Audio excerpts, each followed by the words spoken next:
Hello, everybody.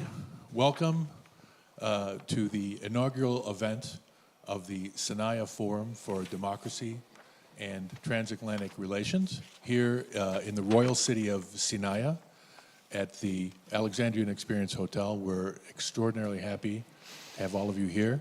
I think we have some interesting panels to discuss issues that are very, very important to everybody here. We'll have experts not only from Romania, but also from the United States. My name is Nick Cass. I'm the Executive Director for International Corporate Affairs at the Alexandrian Group, and I'm also a Senior Fellow for European Affairs at the Center for National Interests in Washington, D.C. So the Sinaia Forum, again, is a new initiative, and it's the brainchild of two very, very distinguished people that I want to introduce right now, if I can. First is Ambassador Adrian Zuckerman, former ambassador from the United States of America to Romania, and of course Dr. Noaf Salameh, who is the chairman and founder of the Alexandrian Group, which is based here in Romania, but operates all over the world. So with no further ado, let me kick this over to Mr. Ambassador Zuckerman. Thank you, sir. Nick, thank you very much for those gracious and kind words. First of all, I want to thank my friend and partner in this undertaking, Noaf Salameh, Dr. Noaf Salameh, for helping and collaborating to put this event together.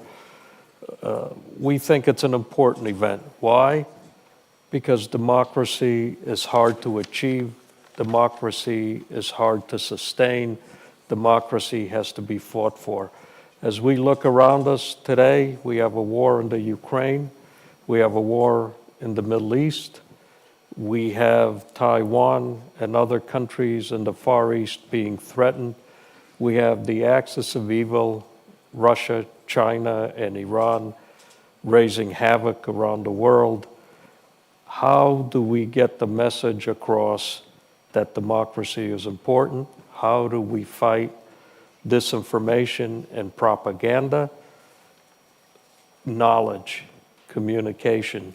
And that's why we have our Forum for Democracy and Transatlantic Relations, where Noaf and I thought we can bring together two democracies that are very closely aligned, Romania and the United States.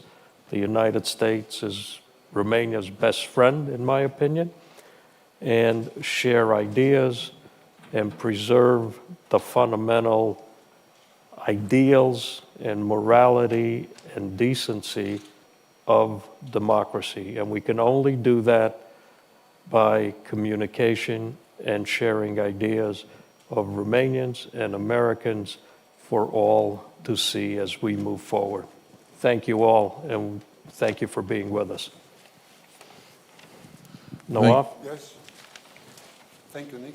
Thank you, Your Excellency, my friend, Ambassador Zuckerman. Good morning, everyone here. We are honored to have here as we announced the first event of Sinaia Forum for Democracy and Transatlantic Relations. We are also honored here. We have with us estimated experts from both the United States and Romania to discuss the issues and have a numerous impact of all of us. I hope find our friend informative and interesting for all of you. I am honored to also to be with my friend, co-founder for the forum, Mr. Ambassador. And in the same things, I think very important, and always I was supporting the ties, the relationship between Romania and NATO, with Union European, and with United States of America, because we cannot be country strong, I am talking about economic part, without to have a clear relationship with these three parts. At the beginning of my career, I was supporting to integrate Romania and NATO. I was supporting Romania to integrate it in Europe. Also, I was always in my career to support the ties, the relationship between Romania and United States of America. And always I will do this kind of support. Because me like person, even my organization, we are present up to 50, 60 countries around the world. I am supporting the national and international. So we go around the world, and each country we choose which kind of business we can do, from own hotels, own distilleries, or even go after green energy or black energy. I'm talking about oil and gas. But I think Romania must be prepared economic to receive our friend from America to come to invest in Romania. So we need to prepare the legislation of Romania to become friendly for American transatlantic companies, and especially from the United States of America, to come to invest in Romania. Because today we are sure Romania can play a very strong role regional, and we need to, every time if something happens, to help. And this, let's say, crisis in Ukraine, we help. Crisis in Middle East, we help. Always we help. But we need also to benefit also economic, not just help, let's say, from intelligence or government or army or anything, but we need also to benefit from economic. For that, I hope this first time, and I hope this kind of forum very help for tighter relationship and stronger between Romania and United States of America. Thank you very much. Thank you, Dr. Salome. Thank you, Ambassador Zuckerman. Again, I think we're excited to have some real experts here who can illuminate the importance of these issues, both local issues, but also the way in which the interests of the localities of this region are reflected and affected by events that Ambassador Zuckerman mentioned, these international cross-cutting events. So our first panel today is on energy issues, and we're fortunate to have three excellent participants. The first one will be Energy Minister Burduja via tape. He had a tape dialogue with Ambassador Zuckerman just a few moments ago, and we'll be showing that in just a moment. So Mr. Sebastian Ion Burduja, Minister of Energy, is a politician and Romania's Minister of Energy. He holds a doctorate in economics and is a graduate of Stanford and Harvard universities. He's also the Vice President of the National Liberal Party, PNL, and the President of the PNL Sector 1 branch. Between May 3rd, 2022 and June 15, 2023, he was Minister of Research, Innovation, Digitalization in the government of Romania, and until August 2019, he was President and founder of the Youth Civic Action Platform, PACT Party. He also founded and led the League of Romanian Students Abroad and the Caesar Foundation for expertise for Romanian students and graduates, and of course he was a strong proponent of education relations between Romania and the United States, as you will hear in just a moment. But we're also honored to have with us here on the stage, on the dais, two exceedingly informative and outstanding representatives of Romania's finest in analysis and academia. First, we have Dr. Alin Dinița, who's the rector of the Oil and Gas University in Ploiești. And Mr. Dinița was born in the city of Ploiești and graduated from school number 29 from Ploiești and Industrial High School number 1. And in 1999, he began his studies at the Faculty of Medical and Electrical Engineering at the Oil and Gas University in Ploiești, where he earned his bachelor's, master's, and doctorates. In 2004, he joined the teaching staff of the university, eventually becoming a lecturer in the Faculty of Mechanical and Electrical Engineering. Thank you very much for being here, Dr. Dinița. And we have also Ms. Corina Popescu. Corina is the co-founder of Swift Energy Romania and has more than 30 years of technical expertise and experience in the business administration, strategic management, corporate governance in the energy sector. She served as a member and chairman of multiple associations, including as a board member and vice president of Eurelectric, president of the Romanian National Institute for Energy Development Studies, and members of the Romanian National Committee on the World Energy Council. From 2018 to 2022, Corina was the CEO of Electrica Group Romania, the largest energy company in Romania, and chairman of the board of directors for the distribution and supply companies within the group. She holds a bachelor's degree in economics, a management certificate in business administration, and a PG certificate in board practice and directorship from Henley Business School of the UK. And starting in 2014, Corina is an associate professor at the Faculty of Business Administration with teaching in foreign languages. So we're very, very fortunate and honored to have people of such expertise and stature with us today. But with that, I will turn this over to our moderator for this discussion, who is going to be Ambassador Zuckerman. And I think the first thing up will be the tape, correct? So, thank you all again. And before we go to the tape, I want to take just a very quick moment to thank Nawaf for wholeheartedly supporting this project, his assistant Corina Lovering and her whole team for the amazing job they've done organizing this, and all our video, audio, visual team for putting all this together. So thank you all very much. Can we go to Minister Berduja's tape now, and then we'll come back and have a discussion on a variety of energy issues. Good morning.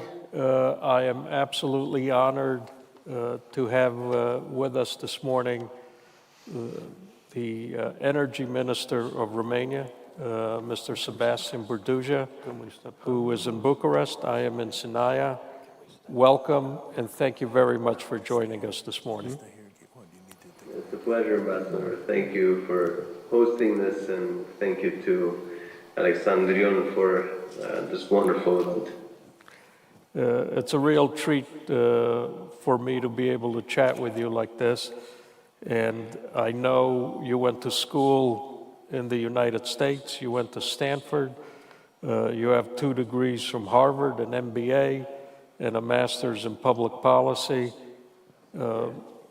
What do you think is most valuable about Harvard education and an MBA?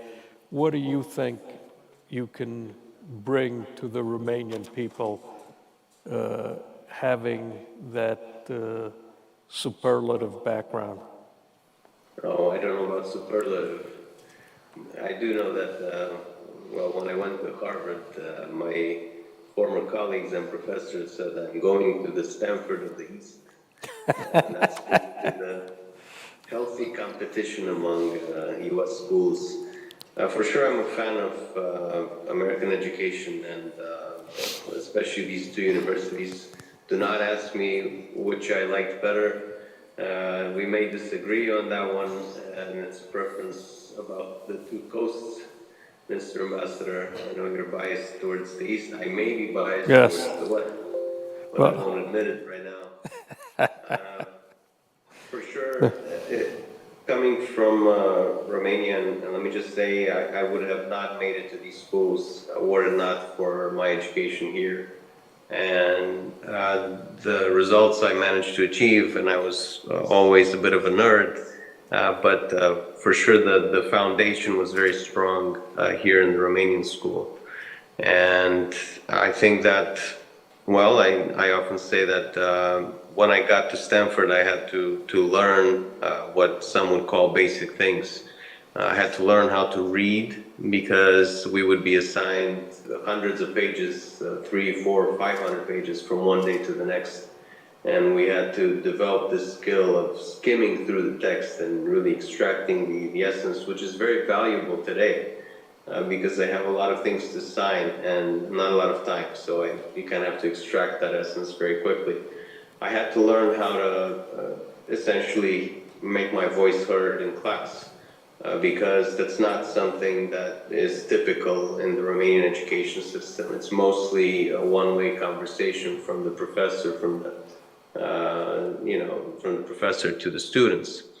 And a lot of the grade basically is based on participation in class. So I had to challenge myself and say, every few classes I have to say something, and it better be something intelligent.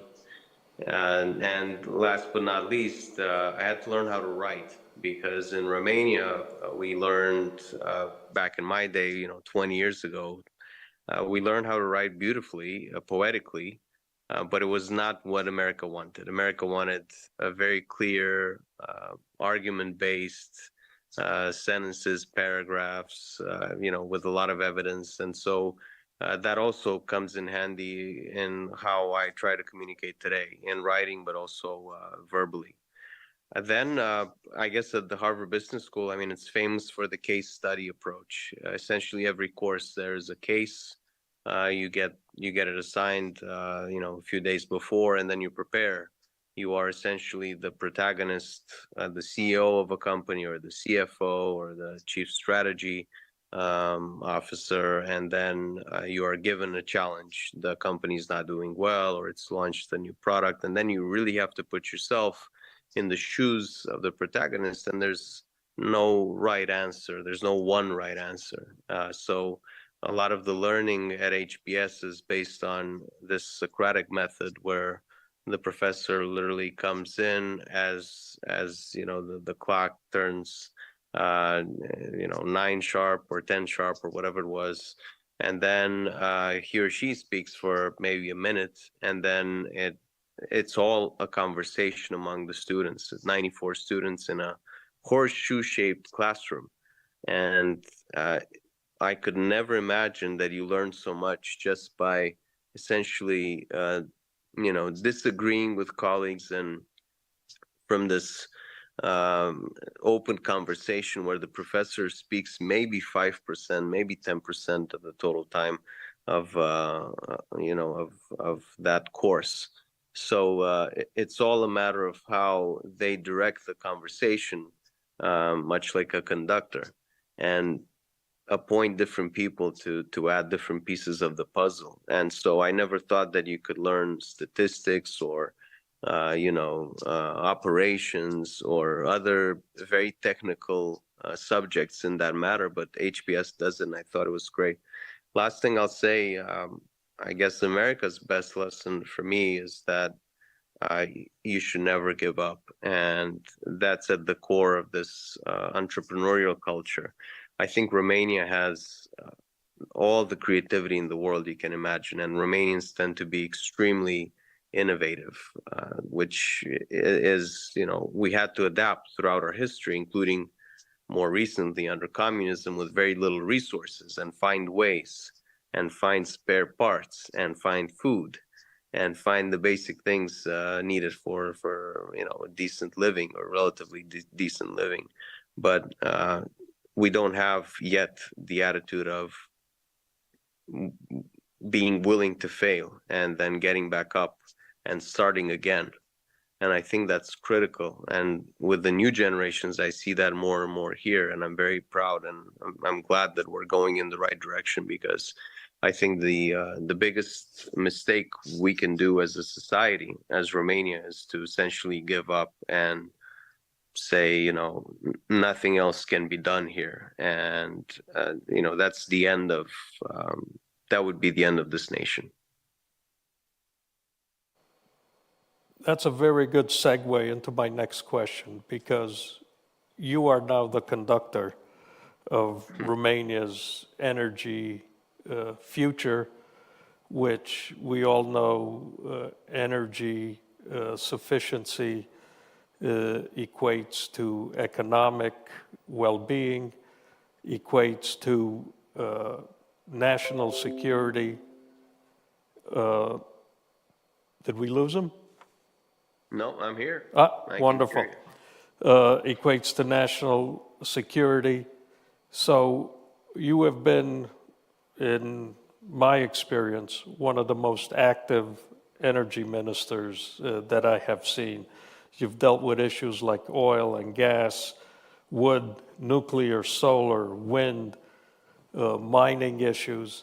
You've been traveling internationally in terms of Romania's energy future, how would you rate the different energy sources, and how would you evaluate Romania's ability to develop those sources? I don't know if you want to start with oil and gas. Romania is a big producer. Nuclear, where do you see Romania's future from an energy standpoint? Well, one of the things I got contaminated with in the US is optimism. And that's, again, very different from the average sentiment in Romania often. But I think in energy, we have every reason to be optimistic because, well, one, we have the most important resource, which is people. And they're extremely bright energy experts in the country. They don't always agree. They tend to be biased towards what they know best. Some are oil people, others are gas people, others are nuclear people, others are green energy people. But at the end of the day, and it's what I'm struggling with and striving for through this honorary advisory council that I established a few weeks ago, is to put everybody around the same table and essentially develop a national energy strategy, which we're very ambitious about, and that should be finalized by next spring. And so that will lay out how the energy system, the energy sector in Romania will look like in 2030, 2040, 2050. I think we have also, in addition to experts, we have all the resources you can imagine. Not so much oil anymore, although we still cover about, I think, 30% of our consumption from local production. But certainly gas, we have the gas onshore, including new potential wells that are now being explored. Caragel is the most famous one probably, and I'm going to go there in the next month or so to see exactly where we are. But also offshore gas, obviously in the Black Sea with Black Sea oil and gas, currently producing about 1/10 of our national production and covering about 1/10 of our national consumption. But especially Neptune Deep, which is essentially will cover just from Neptune Deep starting in 2027, I hope in 2027, and I receive assurances that that project is on track. Anyway, that's 10 billion cubic meters per year just from Neptune Deep, which is pretty much what we consume today. Then, obviously, our nuclear program. We are a very lucky country, and I think we were a very wise country back in the 70s to turn to Canadian technology as opposed to Soviet technology, which is why today, after the invasion of Ukraine, obviously, we don't have to turn to Putin to import uranium or rely on Russian expertise or equipment. We have a very safe and very high-performing nuclear technology, and of 440 reactors around the world, the 2 units in Cernavoda are on the global podium. They're number 1 and number 3, units 2 and unit 1 respectively. So it's easy to understand why we have additional ambitions in nuclear, which is units 3 and 4 by 2032 in Cernavoda, as well as the small modular reactors in Doicești and maybe other sites. So I think that's another strong asset. We also have a lot of hydro, 33-35% of our energy production mix, depending on the day, is based on our hydro plants, and we have more projects coming, such as a very famous one in Transylvania called Tarnița Puștești. It's a hydro-pumped storage plant, which will not only generate electricity, and the installed capacity there is 1 gigawatt, supposedly. It will also help balance the system, essentially acting as a green battery. And pumping the water from the lower reservoir whenever we will have excess production in our system, such as excess production from solar and wind, and on a day where you don't have a lot of consumption, typically weekends or at night. We have nuclear production. Obviously, you can't stop nuclear plants, but consumption at night is typically a lot lower. So Hydro is important. We have 60% of the total water reserves in Europe. They're in Romania. And I think we should still bank on that. It's getting harder and harder with EU regulation to build hydro projects because of environmental concerns. But I think we have a way to unlock that. Then all the new stuff. So, solar and wind, tremendous potential in Romania. Our target was 7,000 megawatts of solar and wind by 2030. I think we will by far exceed that. And just as a case in point, we have money allocated through the Recovery and Resilience Plan here for the Ministry of Energy. And we have 460 million euros. We received over 740 applications. And our target was to install solar and wind of up to 950 megawatts. We have evaluated less than half and contracted less than half of the applications that are eligible within the allocated budget. And all signs show that we will manage to double or even triple the target of 950 megawatts, so exceeding 2,000, maybe 2,500 megawatts by the time that budget is depleted. I will end on offshore wind. We have an important legislation under preparation in government. Essentially, the last approval is with the Supreme Defense Council. Once we have that next week or early the other week, we will be able to adopt it in government and then move to Parliament for debate and adoption by the end of the year. And then, there's all the new stuff, the even newer stuff, which is hydrogen, and we're moving quickly on that as well, but also biomass with our very important agricultural sector, as well as geothermal energy. Romania, especially in the western part, but also Bucharest, sits on gold. Geothermal energy is clean, it's cheap, it can be a huge contributor to an efficient district heating system, which I think we've seen in Oradea, and I hope to see in Bucharest in the next coming years. So sorry for the long expose. I've become passionate about the sector, and like I say, I think there's a lot of reasons to be optimistic about where this country can go in the next years when it comes to energy. There are a lot of reasons to be optimistic, and I think you're 100% right. And I was just seeing some reports on the new Oradea geothermic heating systems, which, as I understand, are already in operation, which is a great step forward and good for them. Let me ask you this. I know you travel extensively, and I know a lot of those travels are to obtain foreign investments, get foreign partners to come to Romania, sovereign partners, but also private enterprise partners to come to Romania. I know Romania is putting an underwater electric line in under the Black Sea. Romania is positioning itself as an energy hub for all of Europe.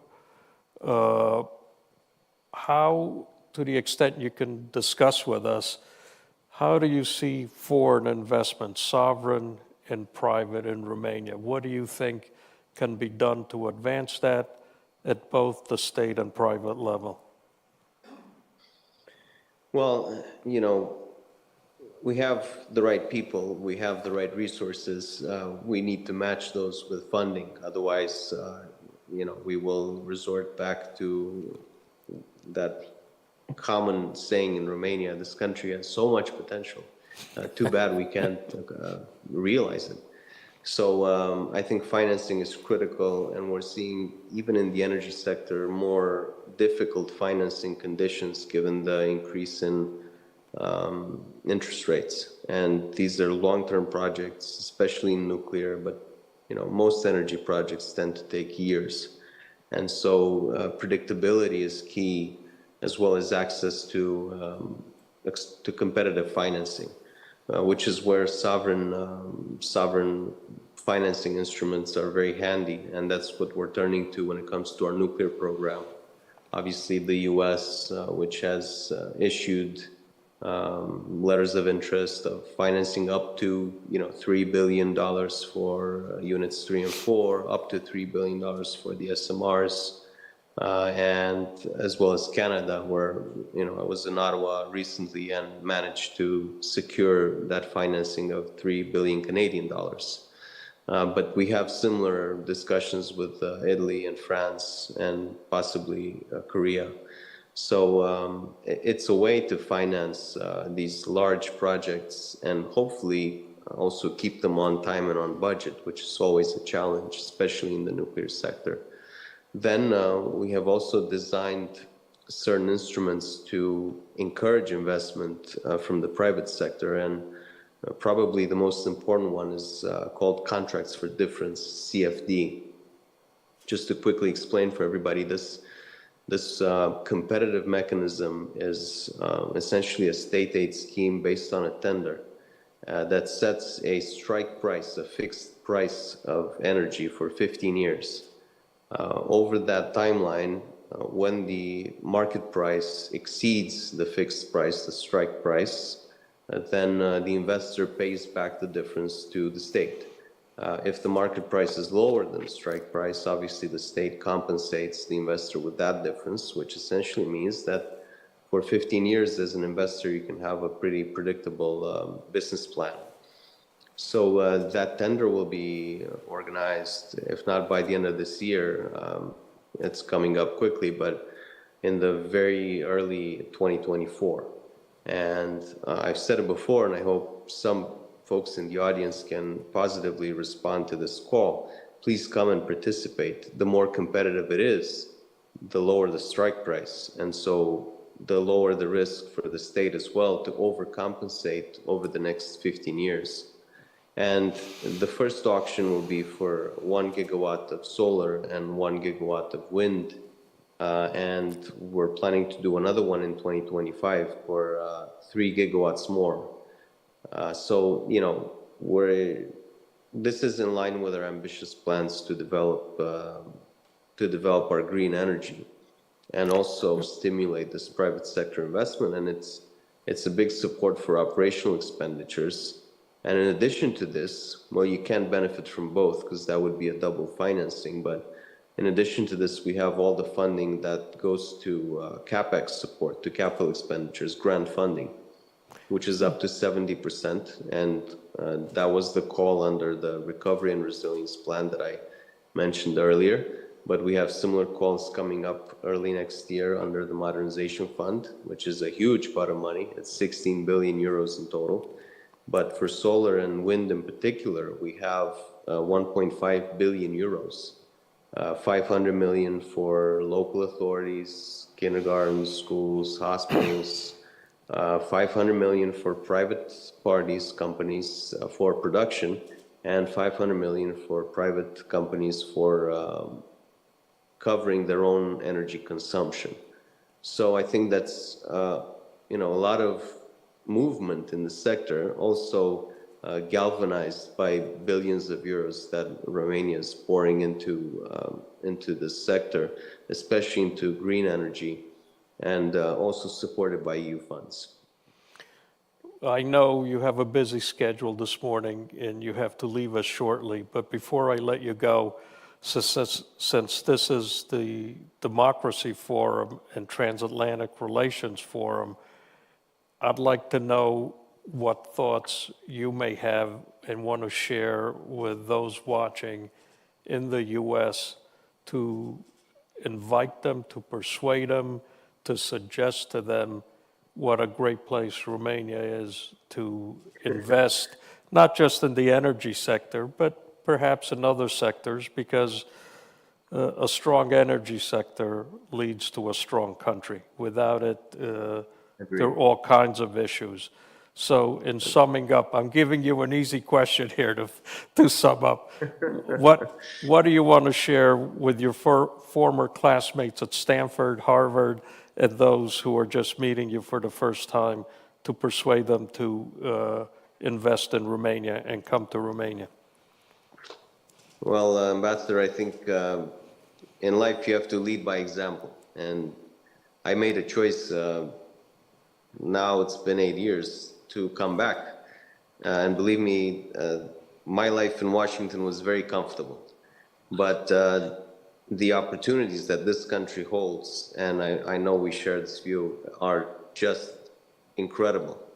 And I would dare say they're better than what we can still find in advanced economies like the US or Western Europe. So it's a stable country. It's a very pro-European and pro-American country. If you look at survey after survey, by far in our region, we are the most pro-Western society. And we have longed for decades to belong to the West. That's where our place is. And in the context of the war in Ukraine, but also rebuilding Ukraine, that will happen at some point. I think this country will indeed be a huge development hub, and the opportunities in the energy sector and beyond, as you noted, in construction, in agriculture, and all the other key sectors will be spectacular. So I think really Romania is a very good and safe bet, and it has proved even politically, even recently, that it is a mature democracy where pro-democratic parties can sit at the same table and cross partisan lines and peacefully hand over the role of prime minister from one large party to the other and maintain the coalition and essentially prioritize stability and democracy and security. So I'm here. Anybody who's interested in joining Romania as a massive, strategic, and intelligent investor is more than welcome to knock on our door. They will find it wide open. And thank you once again for having me. This was probably the highlight of my day. Well, that's very kind. It was a pleasure for me to speak with you this morning, and I'm sure for our viewers to listen to you today. And I happen to agree with you. I've always been bullish on Romania. I think it's got a great, great future, and I can't thank you enough for joining us this morning. Have a great day. Thank you, Becker. You too. Thank you. Bye-bye. Bye.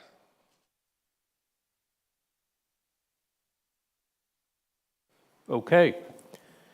Mrs. Popescu, I'd like to start with you. Good morning. Thank you for being here. You listened to Minister Berduja, who in my experience in Romania has been one of the most dynamic energy ministers that I'm aware of. What are your thoughts after watching my discussion with the minister? What are the highlights? What are some of the issues you'd like to point out for us? Asta e scena. First of all, I would like to congratulate you for the event. Așa arată sala. Sus este loja. Acolo în spate este un geam, nu prea se vede din cauza luminii. Eu zic că ar fi puțin cam departe. Aici o să fie scrisul cu TEDx. Aici o să vină invitații, speakerii să vorbească. Cam așa arată. Eventual, am putea să punem aici, în colțul acesta. Aici jos nu cred că ar fi ideal.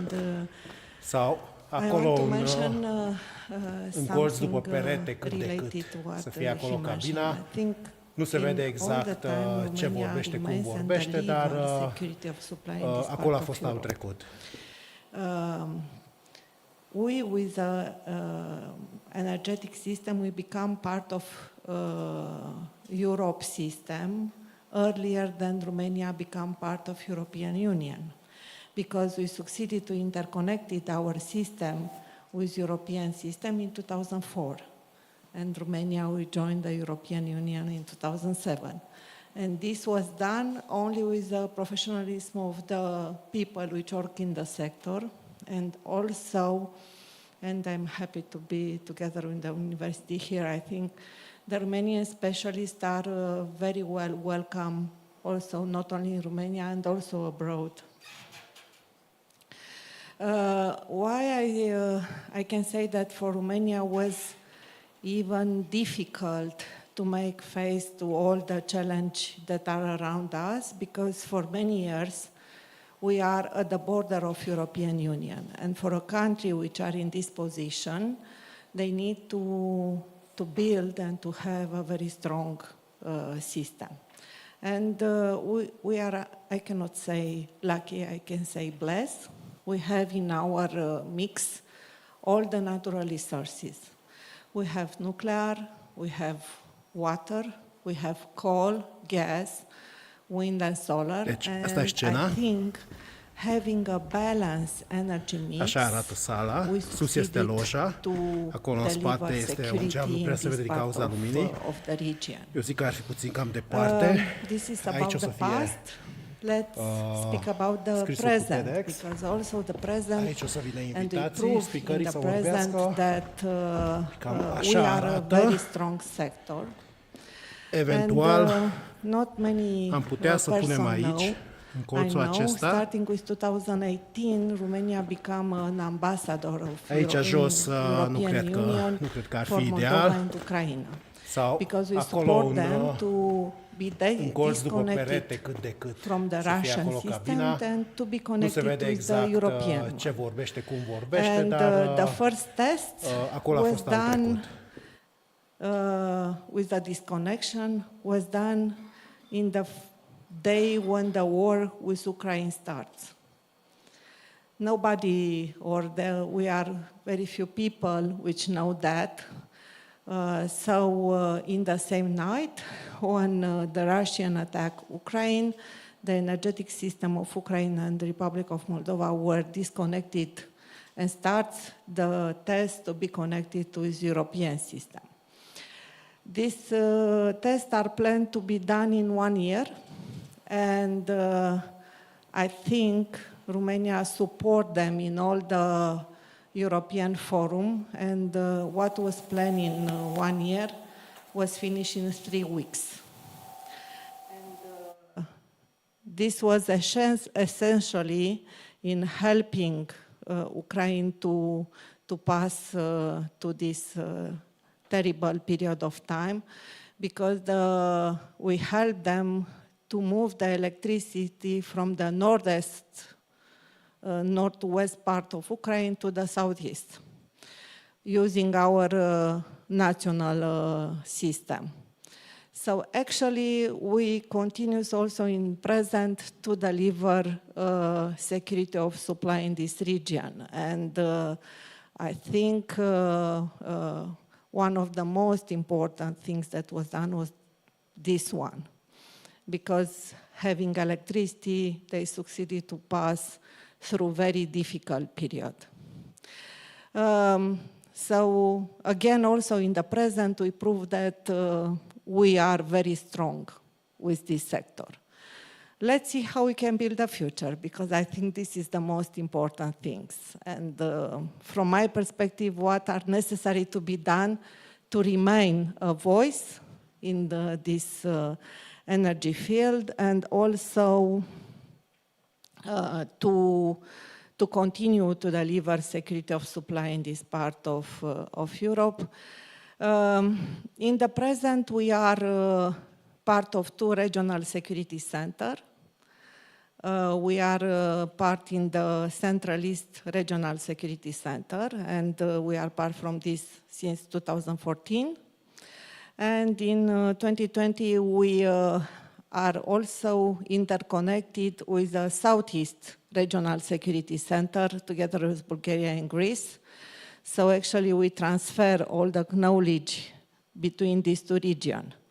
Next year, all this will be refreshed at Europe level, and I will be very happy if the Ministry of Energy will support and will fight for Romania to have the regional security center for this part of Europe, including also Ukraine and the Republic of Moldova in Romania, because we prove that we are able to do that. Coming back to the future, yes, we need to have a balance mix also in the future, and I'm happy that we continue to support nuclear, because we need also to have electricity and to have something sure which can deliver in base load. And this is most important.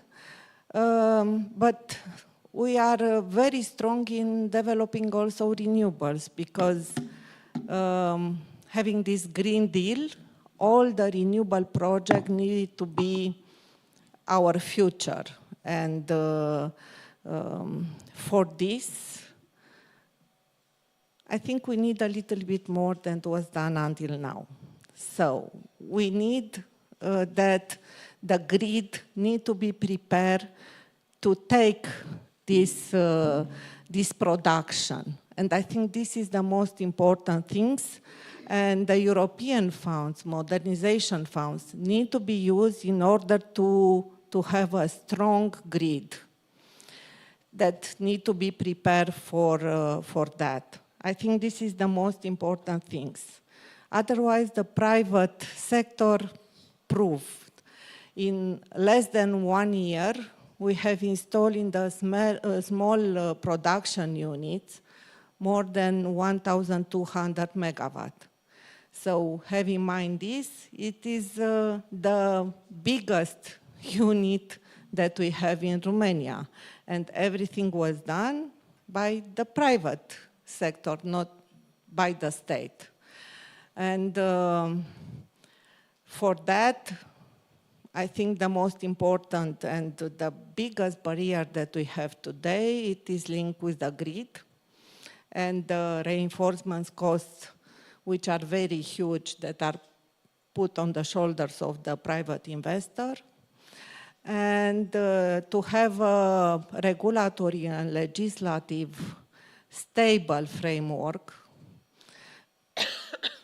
I think, again, this can be the second topic that we needed. And the third, the speed to done this project, because I think this is something that is missing in Romania. We not succeeded to develop our infrastructure in such way that, or we don't have the infrastructure ready to invite the private investor, especially from US, to come in Romania and to give them the security that their investigation can have a great future also for Romania, but also for the private investor. We fight too much towards this. I think these three are the most important things that I want to mention here. Thank you very much for that. Dr. Denita, before we get back, and I want to get back to the issues Mrs. Popescu raised about European energy policy, the state of the grid, the electrical grid in Romania, which is not ideal, as best as I understand, as well as things that can be done to attract investors. But before we get to all that, I'd like your thoughts on what you thought about Minister Berduja's comments earlier, and after that, let's go back to some of the issues. Thank you, Ambassador. Thank you, Ambassador, for all this discussion. Thank you, Dr. For the invitation. First of all, I want to say something related to all your action in your Alexandrian group, that you are trying to make this world a better place. Small steps, but I think we are going in the right direction. Coming back to what Minister Berduja said, first of all, I am proud that Mr. Berduja come back to Romania and not stay in the state. You lose, we won this one. I'm happy he came back. He's doing a great job. I am happy because Romania is a good place to study, to live, to work, and I'm proud that I'm a Romanian and I will stay in Romania for the rest of my life. For example, Mr. Burduja said something that we, in Neptune Deep in Black Sea, we discover gas, that we ensure Romanian freedom of, I don't know, 10 until 20 years, only on gas. So Romania has a lot of possibilities to ensure the future of all our industry, not only in oil and gas, but all our industry. Coming back a little bit to Petroleum Gas University, we have expertise. Of course, we at the base we know how to drill, how to refine, how to make equipment for oil and gas industry. But of course, nowadays we adapt. We have expertise on hydrogen. Maybe it will be the future hydrogen. We don't know for sure. We have expertise on geothermal energy. We finished now, maybe next year, a project, 3 million euro for extracting geothermal energy for using in our university campus. And of course, I want to say something, the oil will not cease to exist maybe 50, 100 years. We will stop using oil for fossil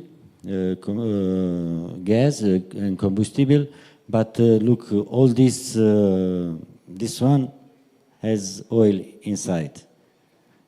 Pharmaceutical industry has oil, so we'll stop using oil, but we cannot stop all this industry. So it will not be easy to renounce to oil in the near future, but I don't know for sure in a far future.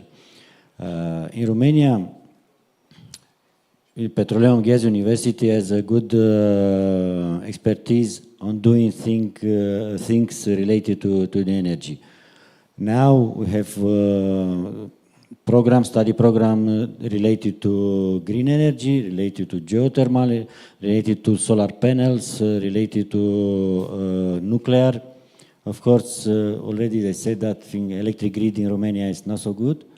We're starting to produce more energy, but the electric grid is not so good quality in Romania nowadays, but we should invest in this grid. As a rector of university, we started a strategy to go to this energy fuel and green energy. You know that Europe until 2050 zero carbon emission. I think it will not be easy. I think we are not doing small steps. I think we are jumping some steps, because the cost of eliminating all this oil industry, it will be higher for common people. I think we should think more on social, on people, and not only for the benefit of different companies. So I think it will be very, very hard. I have faith. Last night, some of I don't remember who speaker said something. The faith is taking your heart, the heart in your hand, and I think Romanian has a great heart, and in the future, maybe not only in Europe, also in the world, Romania will have a good expertise in this energy fuel. We in university we started also a collaboration with Turkmenistan, with university from Turkmenistan. They discovered a reservoir, gas reservoir, that for Romania I think around 1,000 euro independence, if they deliver for us all this gas. So there is gas in the world.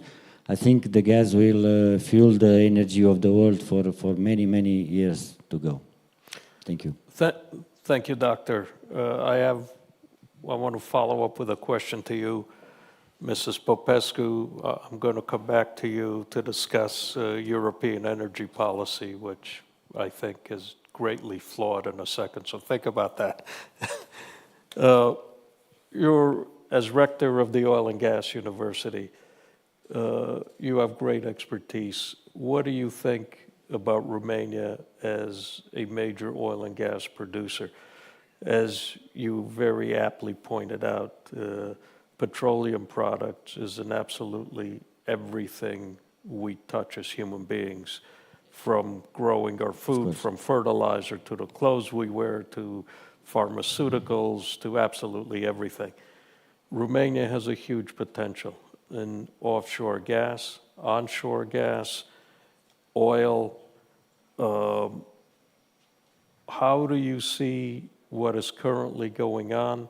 What do you think should be done? What are the improvements? I understand your question. It's not easy to answer because I already said we should. If it was easy, I wouldn't ask you. I'd I know the understand. answer. I understand. Okay. And I noticed that.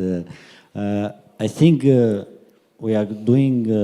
We are going to the right direction with green energy policy, but I already mentioned small steps because it's not easy because you mentioned all this industry in which oil, petroleum, it's the basis of the Yeah, but green we have material. BSOG extracting gas. We have Rompetrol and the Austrian company collaborating on Yes. Neptune Deep. We have other sites to extract gas from the Black Sea. None of that has been done. The only producer, the only company extracting gas from the Black Sea is Black Sea Oil and Gas, and that's from the smallest available field. The onshore gas production, while it exists, has not been optimized, nor has oil extraction been optimized. How do you see these issues? For Mr. Buzuja already said something related to Caragere, where there is a lot of potential for extracting gas and oil. In the university, we are trying to develop technology to go deeper, to drill deeper. We have a reservoir of gas and oil, but we cannot reach them now. But in university, we are studying this to grow the potential of drilling for the gas and oil. For example, Romania gas transportation system, it's fourth in Europe. It's conducted by Transgaz company, Romanian Transgaz company. Also, you mentioned Neptune Deep, that it will start from 2027. Petrom and Romgaz, that is also a Romanian company. Transgaz will be involved in transportation of all this gas. And I think in the near future, Romania will grow up in this energy sector, but mostly in this oil and gas sector. But we have good expertise also in green energy. Already Mrs. Popescu said something related to solar panels. We are developing more and more solar panels.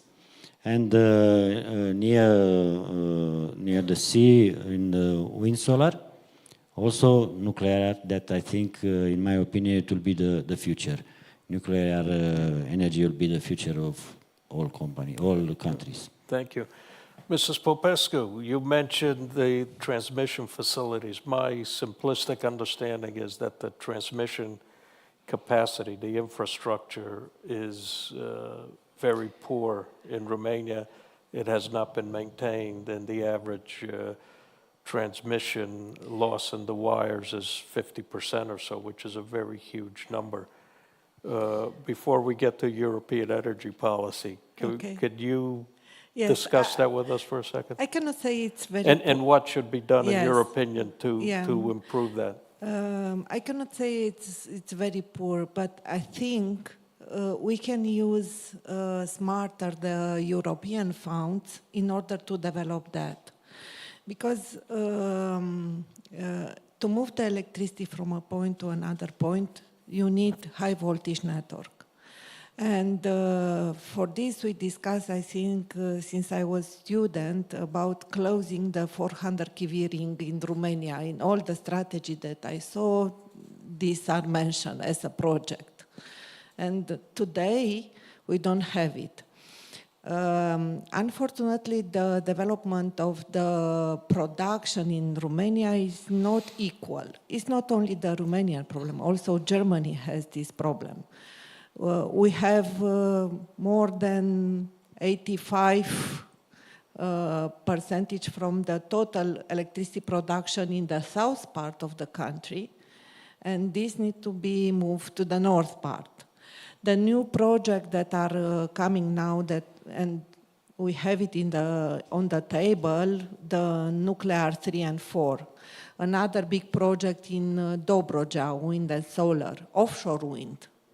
They are biggest projects that need to be helped to be developed.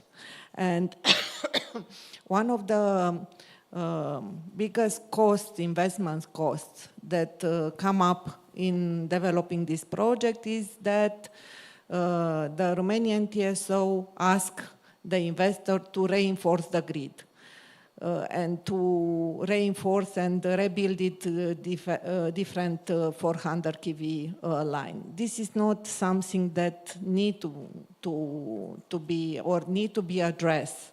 I think the state can decide it. We will use the money from the modernization fund to reinforce the grid, and then the investor can come and can invest in different production units. And these are the main idea that I want to... Because you need the grid to exactly, hook up because wind, you need to solar, nuclear, they all have to feed in the grid somewhere. Exactly. And actually, these are the most important things. And what I don't like to lose the opportunity, because also other countries invest a lot, and they deliver the project in the very short time compared with our situation. When we spend time for a small project, maybe 10 years, which is not normal. Yeah.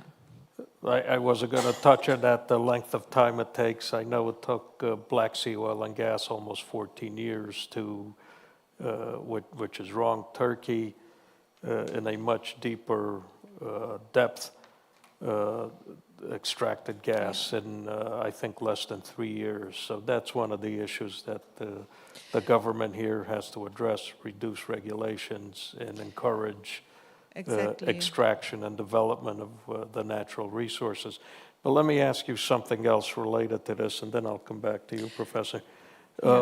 What, over the last number of years, especially during Angela Merkel's tenure, European energy policy reduced, especially Germany, eliminated nuclear, eliminated coal.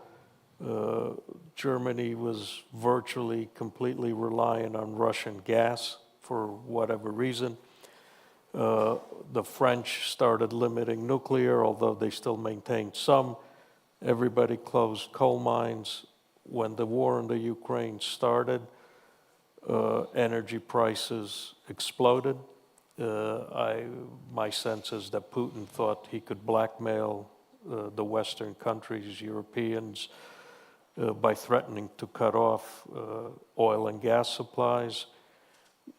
What is your view of the current European energy policy, given what it was? Germany has now reopened coal mines, although the Europeans don't favor that, but they're desperate. They're looking to nuclear, but all these projects take years, 5, 10, 15 years to start to reopen some of these plants. How do you see the past policy? How do you see the current policy going forward? What should be done here? Okay, hard question. It's an easy question. But it's a easy question. So actually, as I mentioned, the big advantage of Romania is to have a balanced mix with all the sources. And it's true, Germany rely more on the gas production. Related to the coal, they have a support scheme in order to to assure the security of supply. It's a capacity market, and they keep some coal production using this support scheme for the very special relation. And the energy crisis was a situation like this. Also something that maybe not all the people know, the first trigger for European crisis, energy crisis, was not the war. Was a year with wind accalmie, was a year without the wind. And the first country which starts to have problem was Germany, because they have a very huge wind production in the north part of Germany, and decreasing a lot this production, they start to take from all other countries. And we, being at the border to the European Union, actually these are the reasons that we have the biggest price. This was the things. I think the future is very clear in renewables. How will be there? It's how you build this. We discussed about gas. I really believe that Romania needs to speed up the project on the Black Sea, because you need, in order to improve and to increase the renewable production, you need another sources which can deliver flexibility to the system. And this flexibility can be done with a gas unit. Can be used also pump storage, as the Minister Burduja mentions, or battery storage, or they are different, but the gas is the most used technology to balance the system It's a until very now. it's a very clean fuel as well. Exactly, it's much more clean than coal, and also was improved.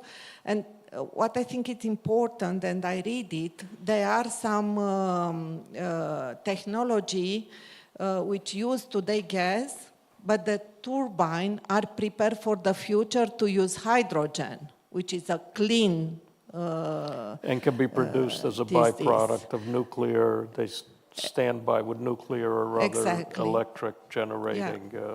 And coming back to your question, what I believe about the actual policy. Green Deal, and for Europe, it's very clear the way that will be done in the future. Renewable is the future.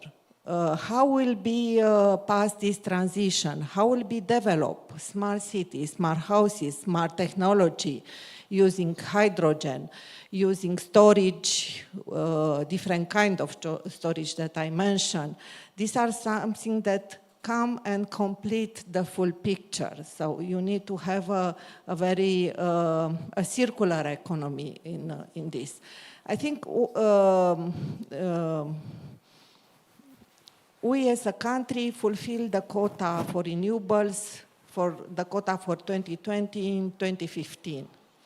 In 2020, we delivered this national plan to Europe with some quota.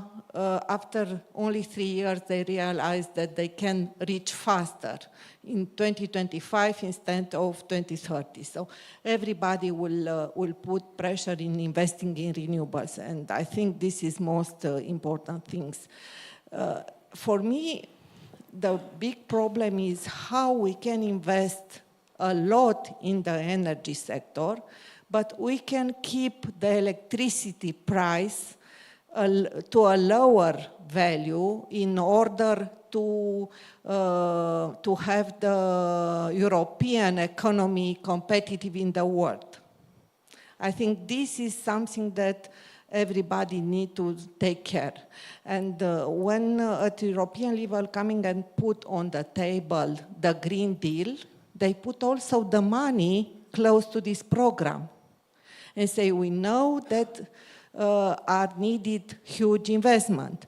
But look, from the European budget, we'll use this money I say when I discuss with somebody, it's like free money. We should not put pressure on the electricity price. These are the reasons that I mentioned. Use this Nothing's money. free.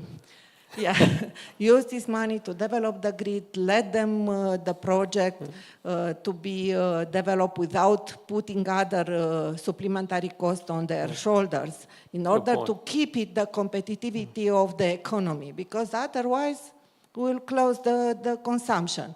And look what's happened today. Yeah. Free markets demand, Exactly. supply and demand determines the prices. Let me come back in a second. Doctor, you talked about technology to be able to extract oil, gas from deeper depths, Yes. onshore, offshore. What do you think should be done? As far as I know, the U.S. is the leader in that type of technology. What can be done to bring U.S. investment to assist Romania in maximizing its oil and gas production? I think the solution is collaboration between companies, universities, because we have expertise in this domain, but being Romanian, we don't have money to go further.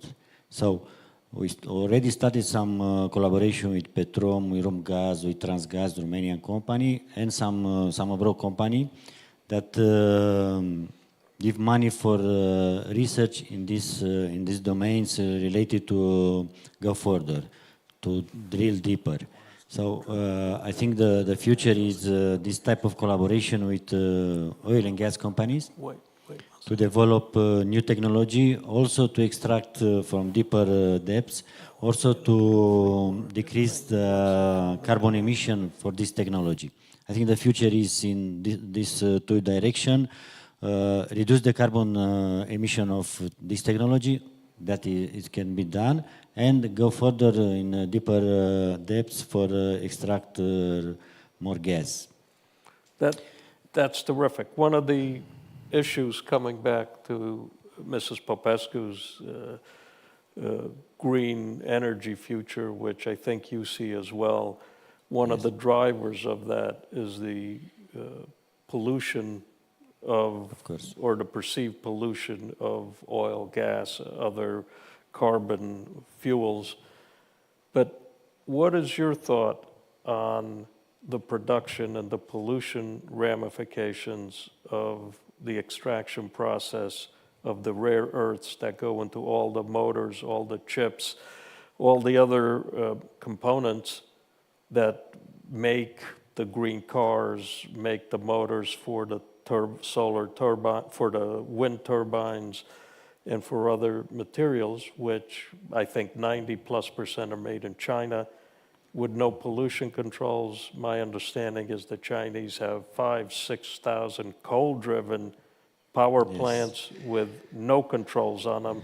They still have a favored status for trade, as well as exemption from these pollution limits under the Paris Accords, which never made any sense to me. How do you see these issues? They're the biggest polluters in the world. I understand that. Notice that Europe, it's less than 10% of the pollution of the world. And by 2050, we are in zero carbon emission. But you mentioned China, it cannot be stopped right now. So we are doing steps toward the green energy. Europe, USA. At an enormous cost in Europe, correct? Of course, Mrs. Popescu said something related to energy price that I think will grow. And by myself, I am first human, and after that I am gas, petroleum expert and director and so on. So I'm concerned by the people. They will expect difficulties to pay this price. Because right now, around, I don't know, 5,000 euro, with 5,000 euro, you put solar panels in your home, and you are free of the energy. but the efficiency of the solar panel will decrease in 10 years. After 10 years, you need to put another 5,000 euro. And they're all made in China. And they are all made And they in all China. pollute. It goes into the And water, all this it goes pollution, into the air. of course, will come in Europe, in USA. So the benefit to Europe, don't the know. marginal benefit for the money is de minimis. It's very small. It's very small. That is Nick, difficult. my colleague and friend from the U.S., this is a good segue, and I'll come back to you, Mrs. Popescu. Could you address the national security consequences of these issues, not only as they impact Romania, but the United States and the rest of the world, frankly? Sure. Thank you, Adrian. I think just very, very briefly, because I know we're going to be going into this at length in the next panel, and I think this actually, your analyses here has actually helped inform and set up that issue. I would say just basically, the question is, and it gets back again to price, what people will pay, what the implications of stability are for that in any political situation, whether it's in Romania or any place else in Europe. At a time where energy prices go high, this puts a lot of strain on the domestic economies, and it also creates, under the current conditions, opportunities for, from the American perspective, our peer competitor to make inroads, particularly with respect to the solar energy issues. It's almost unavoidable. You can't get away from Chinese technology. And this is, in the cost-benefit analysis, obviously it makes sense for the most efficient producer to be able to produce these panels, and it's potentially beneficial. But again, nothing is independent from anything else. You can't isolate any kind of consideration here. But I think the hypocrisy issue here, with China being such an enormous polluter with no controls, compared to Europe and the United States, would have some of the most stringent controls in the world, which segues into Chinese and Russian interest in places like Africa to get natural resources, South America to control natural resources. And I want to ask Mrs. Popescu a question. I'll come back to you in 1 second. How do you see these issues with respect to Romania? Because my understanding is that Romania actually has deposits of rare earths that could be mined if the Romanians were so inclined. Do you have any thoughts on that? What's the issue regarding the two things that are addressed? First of all, I would like to say something regarding the end customer and the price of electricity. In the European regulation, it's mentioned very clear.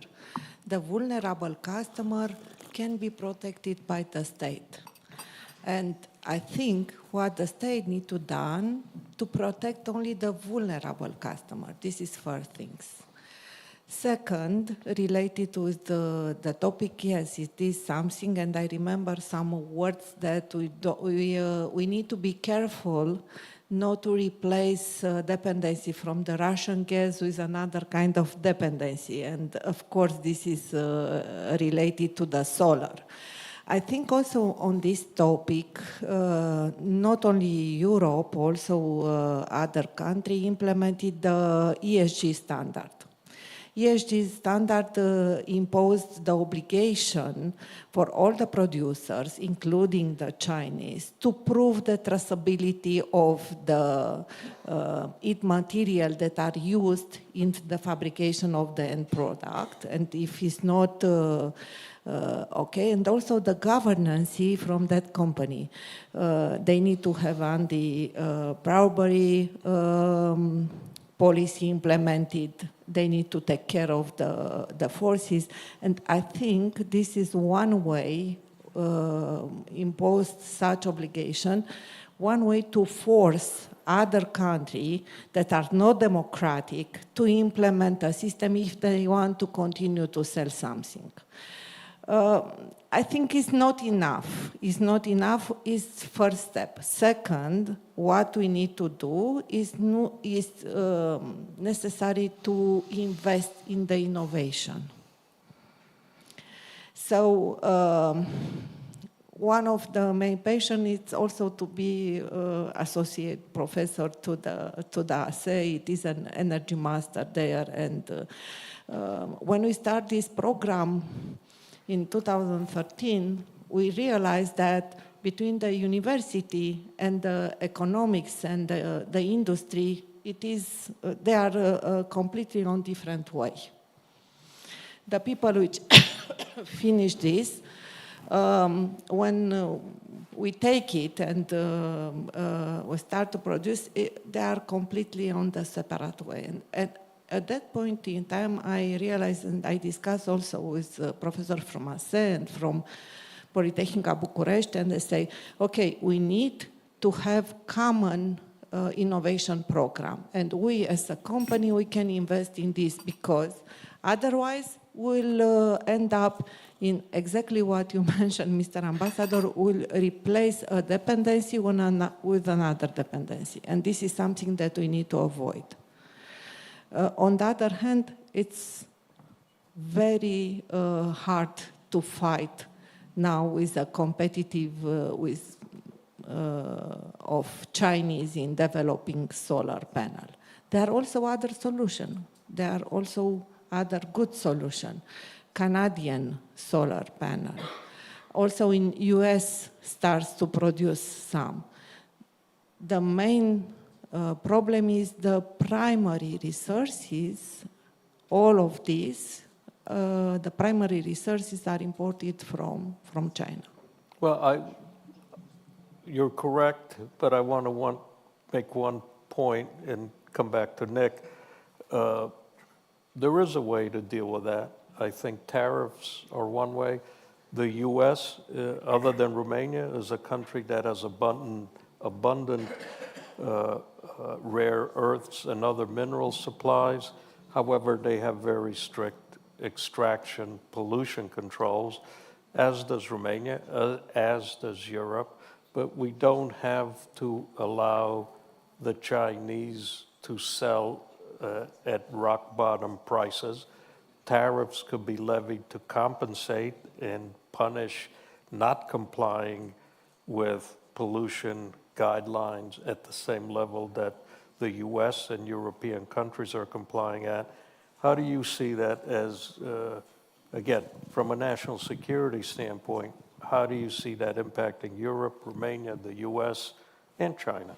Well, I think anybody looking at the United States now and trying to read the tea leaves about where the American political system and attitudes are going, I would say that there's a stronger and stronger case to be made for precisely this kind of action. That was tariffs were key to the success of the United States in the 19th century. I think there are people looking at that right now, and I suspect that in 2024 we're going to hear a real debate about that. And so that potentially also creates an impetus for bilateral relations with an America that is maybe thinking in that way, precisely to sort of join forces and perhaps create trade agreements that will benefit some countries or help isolate or protect other countries as well as us. And so I see that that's probably going to be the future of the debate there. Thank you. Doctor, what do you think about this? We're back to you. How do we solve this problem? What is the solution for the future? You said something related to rare elements, but we cannot compare with China because the technology to extract these rare elements, it's pollution at the highest level. So in Romania, we're not doing right now this type of extraction.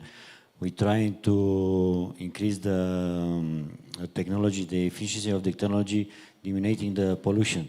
But we cannot compare with China, where there is no regulation for this type of extracting rare elements. You don't believe if a tariff or tax was imposed on the Chinese product, it would bring the Romanian or US product into a competitive parity so that people could choose on the free market, do I want to buy the Chinese product or the Romanian or the US or some other It's a good country's product. it's a good that, idea. that is extracted Yes. responsibly. It's a good idea, but it's difficult to impose to the private companies. Well, the former administration did it.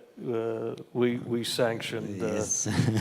we sanctioned China, and But I'm you glad we passed- did, and we you should passed again. that period. It's not in now because, but China can do, I don't know, still with 10 euros per ton, but also with 100 euro per ton. But if the private companies that they want the lowest price, is the lower quality of the products. But I want to ask Dr. Salome here, my friend Nawaf. Yes. Nawaf, if in fact that's our position, that we cannot stop China because they sell too cheap, we're not willing to put tariffs to bring Chinese product at the same price point with Western products so that there's no competitive advantage due to the slave labor, due to the omission of pollution compliance and similar issues. Where does that get us? Because as the good doctor said a few minutes ago, European pollution accounts for a very small percentage, less than 10% of global issues. There's not much more they can go, even if they spend an enormous amount of money. What's the difference? You reduce another 1%, 2%, it's not relevant when you have the Chinese polluting to such an enormous degree. What's the solution here, in your opinion? All my life I was direct. I think we need to play the same, let's say, I don't want to name it like, I'm trying to choose nice words. I think today China, you are dealing with unfair competition because you are dealing with the state of China, not the Chinese company. That must be clear. And today, if I take in Europe or I take Romania, we are play like companies, so you cannot compete with state. When the state, they can give everything free of charge. So, and today, in Europe exists hundreds of thousands of Chinese company, European company owned by Chinese who become also European citizens. So and that people all is linked to China. What we need to compete with Chinese with the same tools. So what that means, we need the sector in each country in Europe to be unit sector and to compete 10 companies against China with support of the state of Romania and the European state. America, if they want to help our friend of America, help or to do the business in Europe to compete with Chinese, we need to invite ton of companies, American, to come to be established in Europe and to compete with the Chinese companies who already European companies, and you cannot close it because you have, I think, some up to 1 million or 2 million Chinese people already European citizens. So you cannot, and these people that are dealing just with China, not dealing with another company. So what we need to be more strong and to compete. When we compete with the state of China, and we will never win when you compete with China. That's the problem for us. If I look some countries in Europe, I don't want to give example, but let's go to the center of Europe. They are dealing with China like even the company through the state, they are dealing with China. If I take Germany, if I take France, they are dealing with China like state of Germany, state of France, and behind they have the companies. That not happened with us in Romania, nothing. Not happened with another lot of countries in Romania. Poland start to do the same. Czech start to do the same. But America today, if they are coming here, we need to establish a strong companies and to force the state in each in European to compete with Chinese company. Otherwise, we always will stay like this. We see China day by day will increase and increase and increase day by day. Thank you. Nick, I want to come back to you for 1 second. In Romania, the private sector is not as developed as it should be. Only, I would say, about 25, 30% at best of the people of Romania work in the private sector. How, in your opinion, do we move forward, increase free trade, increase the private sector, use the private sector initiative to develop oil and gas in the Black Sea, onshore, address many of the issues that the doctor brought up, that Mrs. Popescu brought up. And again, I see this as one of the issues which underlay Nawaf's and my desire to have this forum for democracy and transatlantic relations, because the U.S. is very successful. They have virtually no state-owned entities. Romania has over 1,400, most of which are losing money chronically and should be disposed of in one way or another. How do you see this issue? Well, I think that's a really good question, because I think the idea of competing against China with the sort of mirror imaging the tools that the Chinese use is a really good one.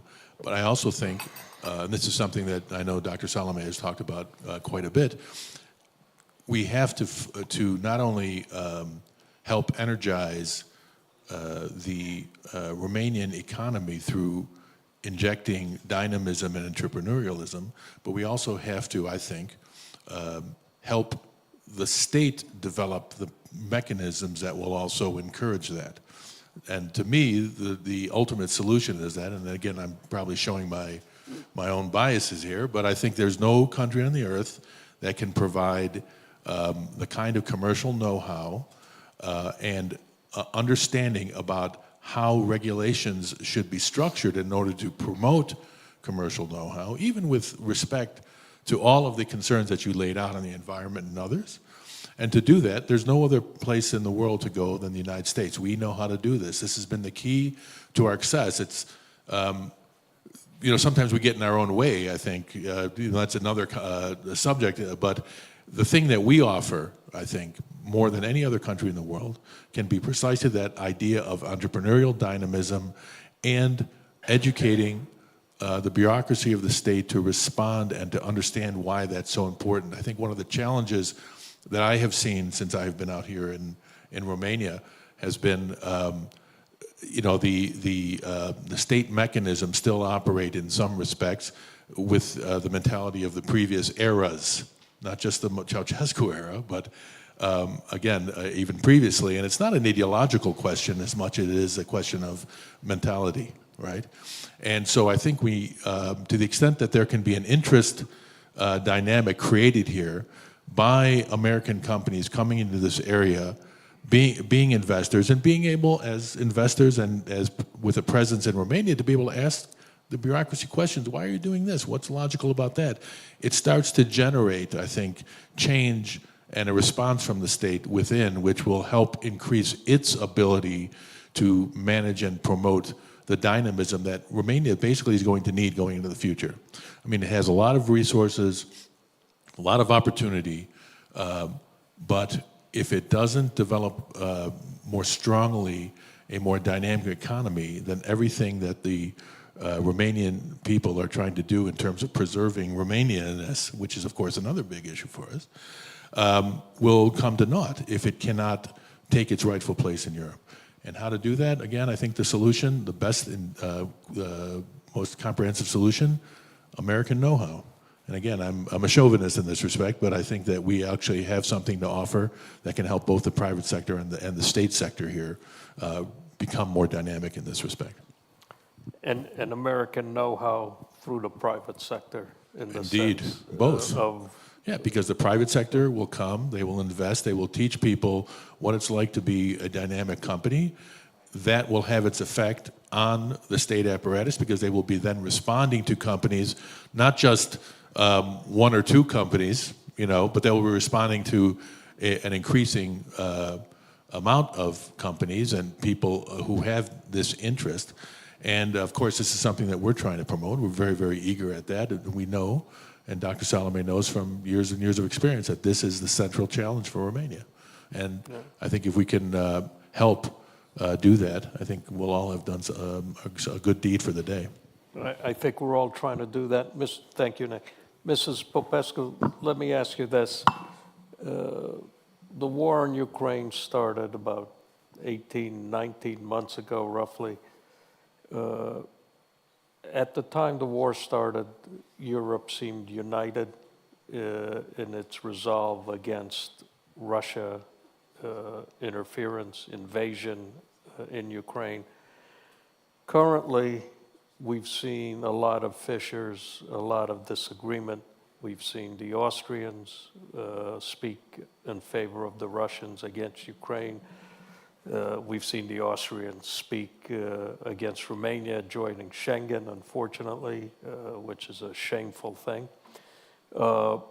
We've seen the Hungarians over the last 6 months or a year speaking for the Russians and against Ukraine. We've seen Slovakia now joining those ranks, and there are others that are moving in that direction. With regard to energy policy, which I think is the crux of national security and a nation's backbone and strength, how do you see European energy policy? How do you see the unity in that area? How do you see Europe moving forward? How should they move forward?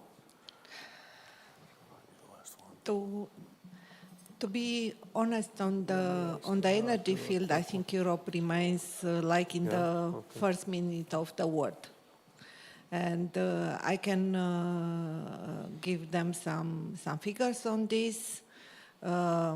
Starting with 2nd of November, we start commercial trade with Ukraine on electricity. Until now, since the war starts and they are interconnected with the European system, was only to help them to pass the war. And now we start also commercial trades. And next year, we'll be invited officially to be part of ENTSO-E, which is the European Association of the Transmission System, and to be part officially in the European system. So on the energy field, I think the people remains like in the first moment. They are not starts to come splitted. There was a lot of debates during this period of time when was negotiated the taxonomy directive, when Germany wanted to introduce gas, France wants to introduce nuclear, and also now regarding the allocation of the European funds. And again, there are a fight between these two big powers. But I think on the energy field now, we remain the same. Yep. And to be very honest, I want to say that maybe not all the country was from the beginning in the same pool. Yep. I think from the beginning, some of the voice was not vocal, but in the end, they are not together with Europe. Thank you very, very much. On that note, unfortunately, we have to end. Dr. Danica, I want to thank you very much for joining us today. It was terrific. Mrs. Popescu, thank you very much. Nick, thank you for handling the nitty-gritty here. And my friend Nawaf, thank you so very much. Thank you all. Thank you.